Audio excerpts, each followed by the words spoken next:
People get like, where's everybody?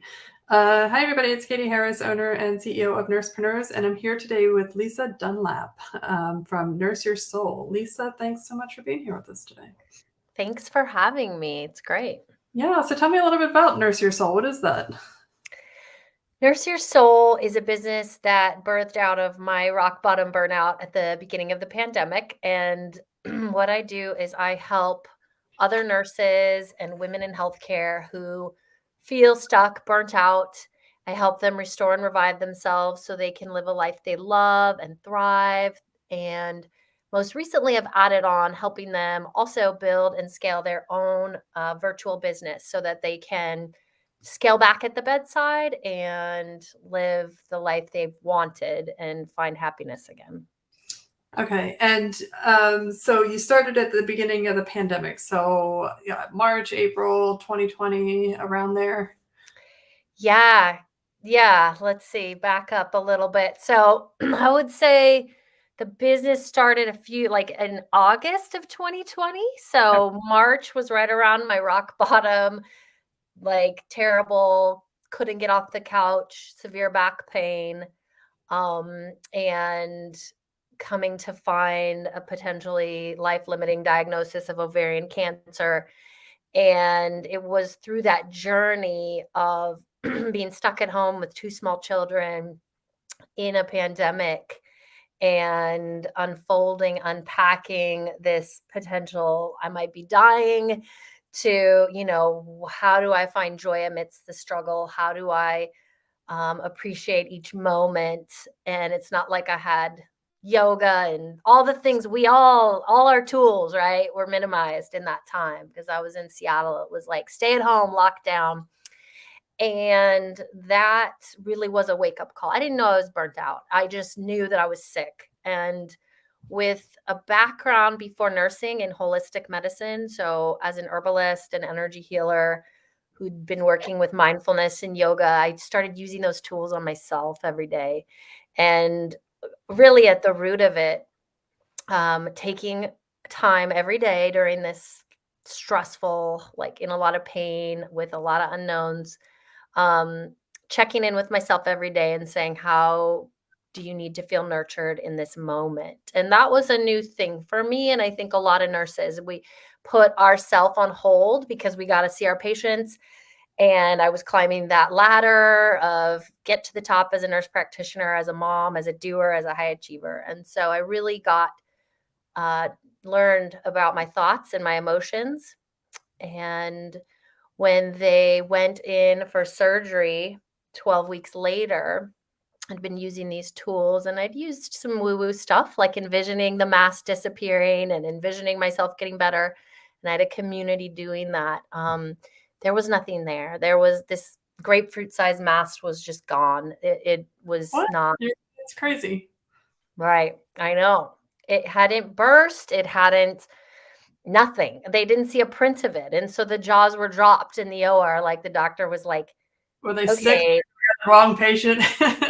totally. They're looking at my scans. She got 5 sets of second opinions during the surgery. They were, she was like, research and in her experience as an OBGYN had seen it shrink a centimeter in a few months. I was on some birth control for it. But nothing. And she came out like, I don't know what happened. But for me, having been already in that realm of mind, body, spirit, and living a life with anxiety and depression and really always following more that victim path, this whole journey was about choosing to feel, choosing my thoughts, choosing what I could control, and really allowing emotions to pour out, allowing the suffering, and just being present to like, okay, maybe I'm dying, but how would I want to live today? And we're in a pandemic, and what can I find gratitude for? Where can I find joy? And this was like moments of mindfulness, barefoot in the grass in my backyard, and taking every day at noon on my yoga mat to ask myself that question, not like go make a 6-pack of abs with a yoga class, like, because that's the person I was, but what do you need? And sometimes that was tears and rest. And so I just knew when she came out of the OR, I was like, nope, my mind and body was working against me. It was stress. And my mind and body was able to heal just by reducing stress. Wow. That is like an incredible story. And it's like one of those stories that, you love to hear because it gives so much hope. And I really, really believe in, it's not the power of positive thinking. It's because it's different. What you did was different. It wasn't, I'm going to be healthy. I'm going to be okay. I'm going to be okay. It's more kind of like really just let's be present in the moment. Yeah, and I think it was a little bit of that, I'll be honest, like, it was a little bit of feeling the feels. This is sucks. I'm stuck at home. I had a 2 and a 5-year-old, and I'm in Seattle, and it couldn't work. All my identities were stripped away, like many of us during that time. And when you fully identify as the nurse, and now that's gone, and the mom and the marathon runner or whatever, um, you have to be okay with not being okay. So that you're right. That was the piece that was different. It was like no longer was I trying to change my body, who I was, the biochemical imbalances. It's like I am who I am, and I can choose to find joy in that, or I can choose to fight it and then suffer. So it was more of a spiritual awakening, and that's where Nurse Your Soul came about, because that whole journey was really nursing my soul. Like, how can I nurse my soul today amidst these circumstances?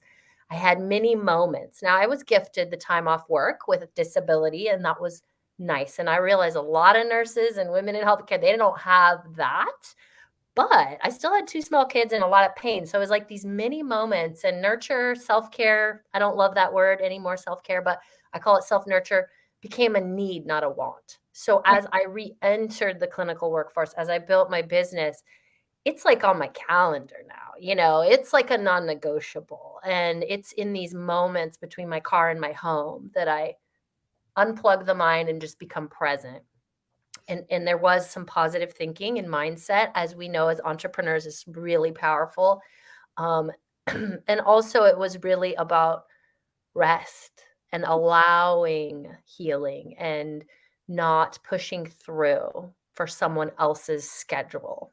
Right. And, I would say, because I was very guilty of this and probably still to this day, and I think a lot of nurses are, is that constant need to like work we just work, always working. And if I don't have one job, I've got 4 jobs. And if I'm not working at this job, I call that hospital and see if I can work at that job. And I don't even know why I did it. Like, because you live up or down to whatever income you're making. And, if you're making all this income and I have all this crap, now I got a lot of crap in I don't even have time to use it, So, Right.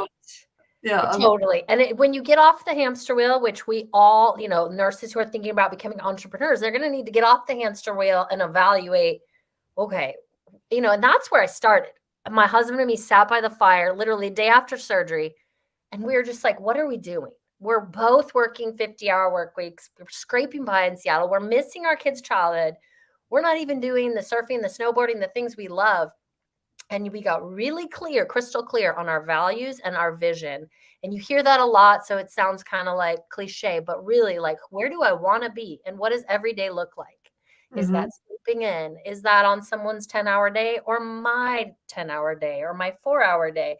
And that's how I decided. I didn't know what I was. I just said overnight, like, I got to quit and I got to become an entrepreneur and help other women in my shoes. And, it evolves. But that idea of living your happiness, creating the lifestyle you want, whether that's in nursing or as an entrepreneur, or as I do a bit of both. I'm still a clinician, but I love doing it part-time and on my terms.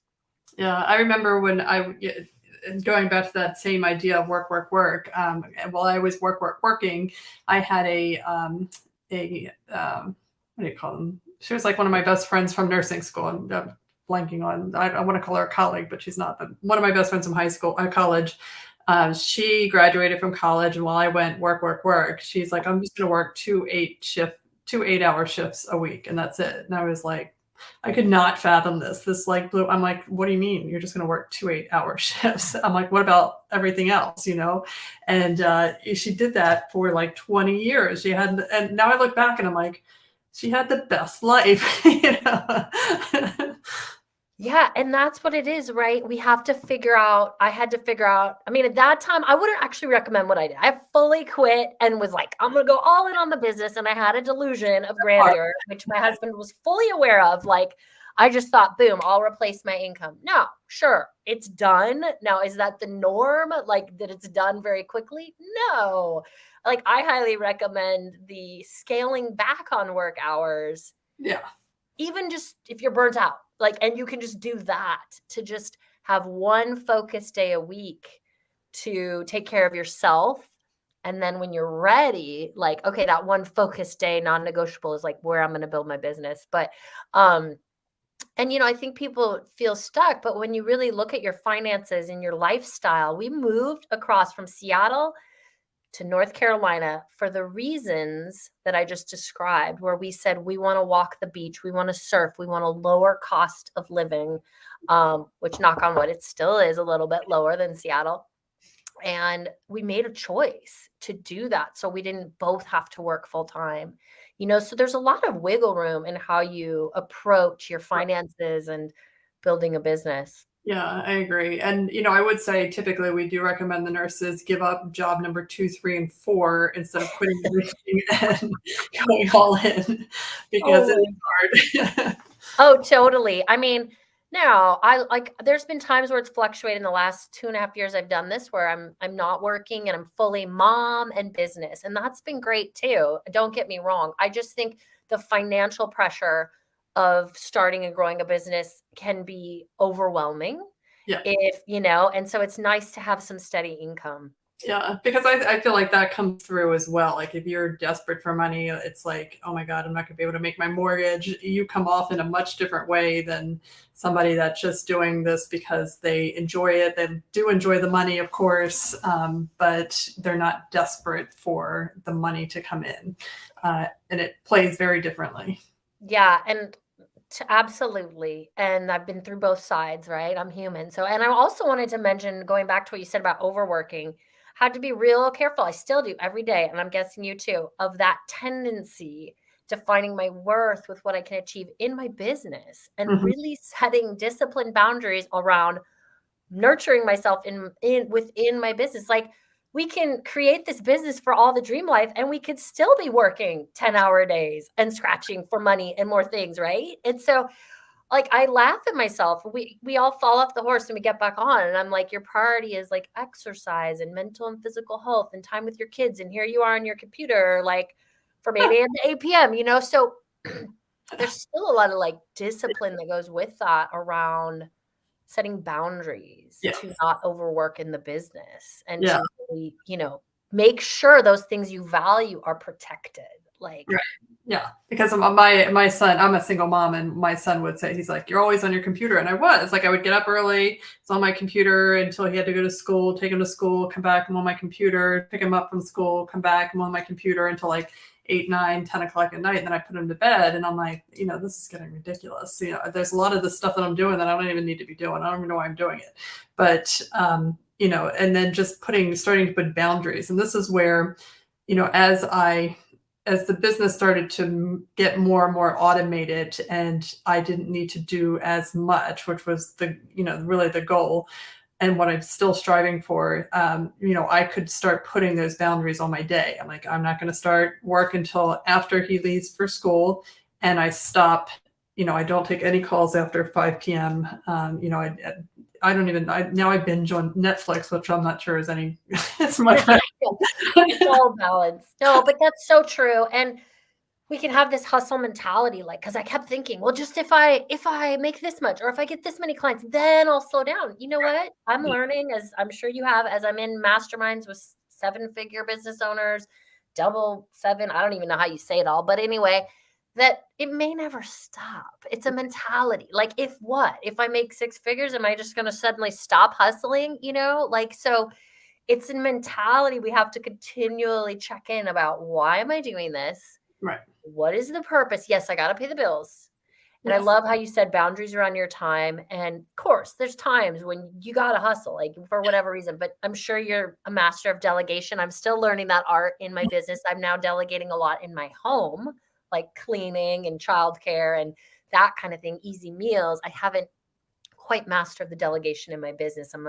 It's a little bit of a harder hurdle for me, but it is harder. But I keep pushing that boundary of like, all right, my goal, my dream is to start around 10 or 11 and be done by like 3 or 4, like keep pushing it. But it was funny because I went out with a surgeon friend of mine recently, and I didn't realize how far I'd come because we were sitting there talking about our day and stuff.